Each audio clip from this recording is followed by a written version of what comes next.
I'm just going to go ahead and get right into it.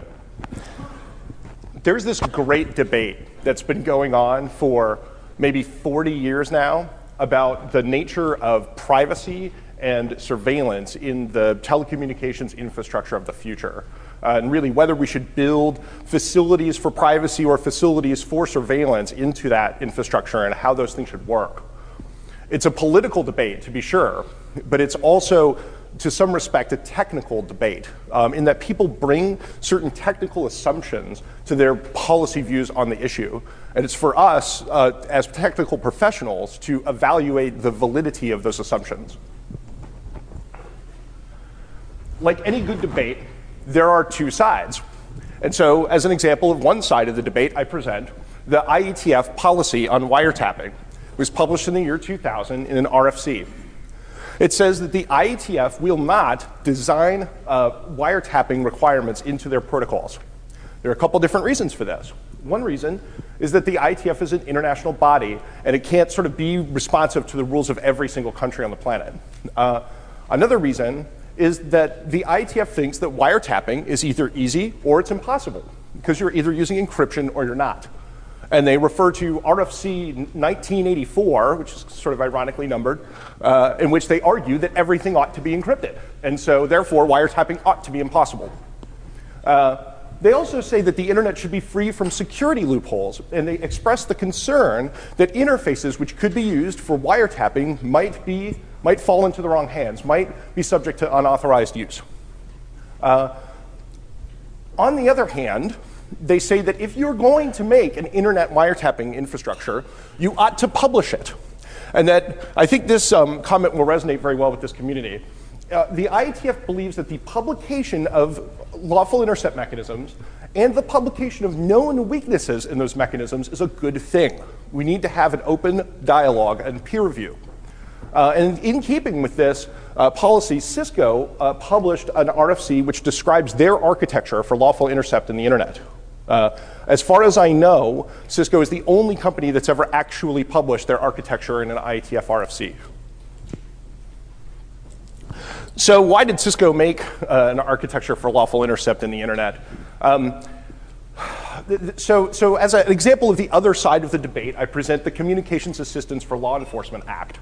It was passed in 1994, and it requires telecommunications companies to provide interfaces that law enforcement can use to access content on their networks.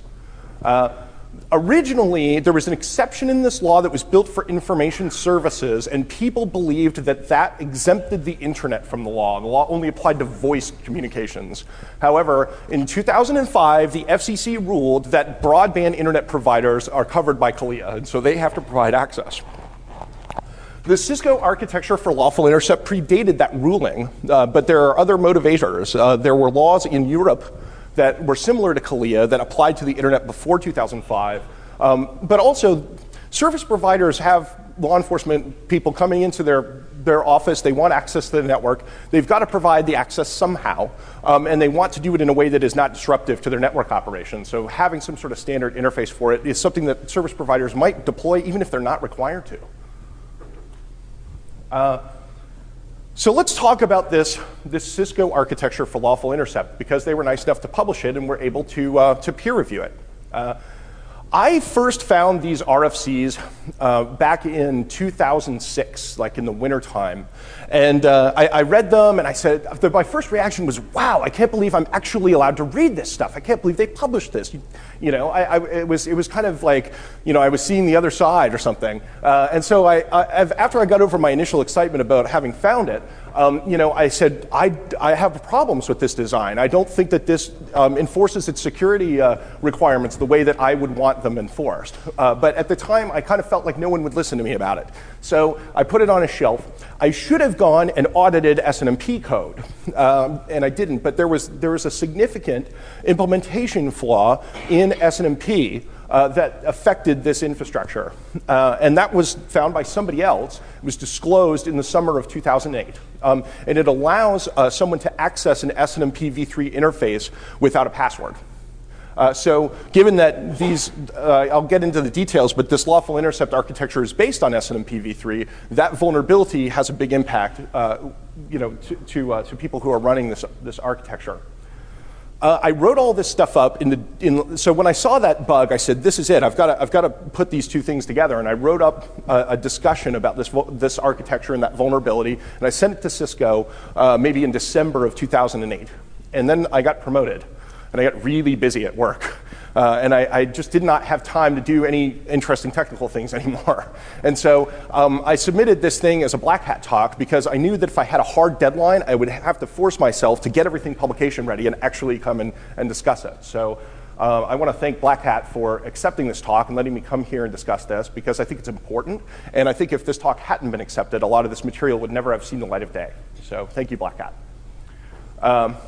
This is the basic overview of the Cisco architecture for lawful intercept. This LEET ASCII chart comes from the RFC itself.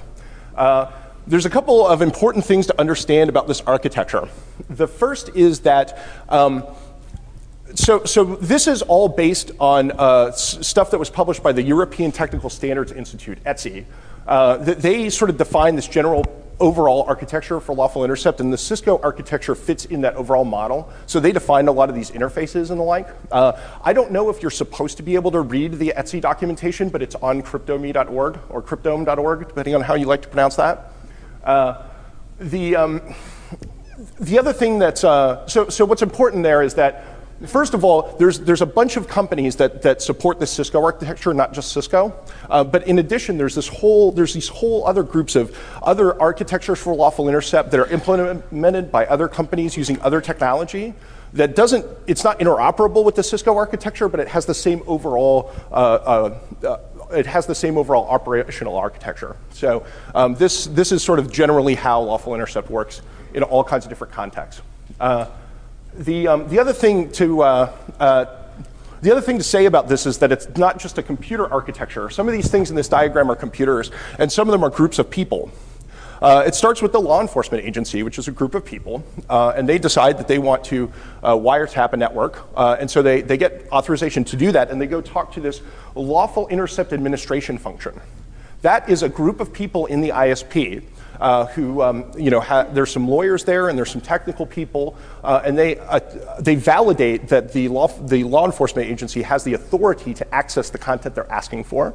And then they use this computer called a mediation device to provision the wiretap according to the authorization that the law enforcement agency has. If you're an ISP, you can outsource this lawful intercept administration function to a consulting company. And they'll bring in their lawyers that vet the lawful authorization that the law enforcement agencies have. And they have technical professionals that understand how to operate all this equipment and get it running on your network. And they'll just take care of it for you. And so this is just a collage of marketing material from different companies that offer that. So back to this architecture. The mediation device is sort of the heart of this lawful intercept system. It's a computer that is used by the administration to provision the tap, and it sends interception requests out to the devices on the network that actually perform the surveillance. Those devices are called intercept access points, and there's two in this diagram. I'll talk about them a little bit more later. But an intercept access point will get this interception request, it'll perform the surveillance and take the content that was asked to collect and send it back to the mediation device. Once the mediation device gets the content, it reformats it maybe and sends it on to the law enforcement agency. So there are a bunch of different companies that make mediation devices that interoperate with Cisco routers. So like I said, there's this inner galaxy of different companies that all support this same protocol. Some of the marketing material on these companies' websites is interesting to look at if you're interested in this subject matter. This picture here comes from Verint's website. In addition to the products that Verint makes for lawful intercept, which is what we're talking about today, they also have a different product group called Mass Communications Surveillance Solutions, which has its own set of marketing material, and I found it very interesting, so maybe you would as well. But what's important to understand is that Cisco isn't the only company that supports this architecture. So there's two kinds of IAPs in this network diagram. One's called an IRI IAP, and the other one's called a content IAP. And this relates to the structure of, at least in the United States, how the law works around wiretapping. Traditionally, the kind of communications infrastructure people